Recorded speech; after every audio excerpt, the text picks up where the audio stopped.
ada kaidah, yaitu sempurnanya suatu kewajiban karena sesuatu, maka sesuatu itu akan dihukumi wajib. Jadi suatu wasilah yang mengantarkan kepada tercapainya suatu kewajiban, maka wasilah tersebut akan dihukumi wajib. Karena ibadah tadi hukumnya wajib, harus dilaksanakan dengan menggunakan wasilah tersebut. Makanya untuk bisa melaksanakan kewajiban tadi, dia harus memakai wasilah tersebut, maka wasilah tersebut dihukumi wajib.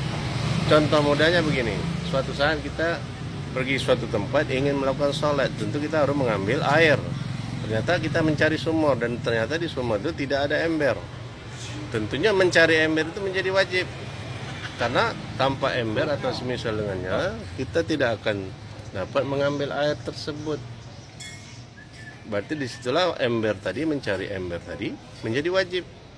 Karena kalau kita tidak mencari ember atau yang semisal dengan ember, kita tidak akan mendapat air dan kita tidak akan bisa berwudu, dan kita tidak akan bisa sholat, karena wudu itu syarat sah sholat. Jadi begitu juga dengan ilmu-ilmu usul fikih, usul Quran, usul tafsir, usul hadis, dan usul-usul yang lainnya. Intinya jangan ditanya lagi, oh Nabi tidak mengajarkan untuk mencari ember. Nah, yang diajarkan Nabi tata cara berwudu. Tak perlu Nabi mengajarkan bagaimana mencari sumur, bagaimana mencari ember. Jadi jangan ditanyakan mana dalilnya mencari ember, mana dalilnya mencari sumur. Yang ditanya dalil itu bagaimana cara berwudu. Jadi yang ditanya itu tentang kaifiyah dan prosedur ibadah. Jadi untuk wasilah-wasilah yang untuk menyempurnakan ibadah tadi, untuk melaksanakan ibadah tadi, itu masoleh mursalah namanya.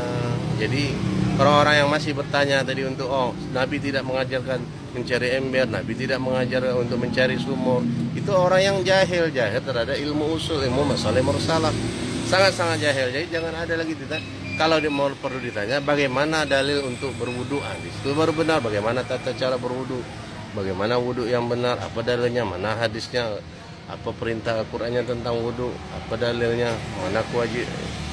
Jadi jangan ditanya seperti itu. Jadi itu namanya masoleh mursalah.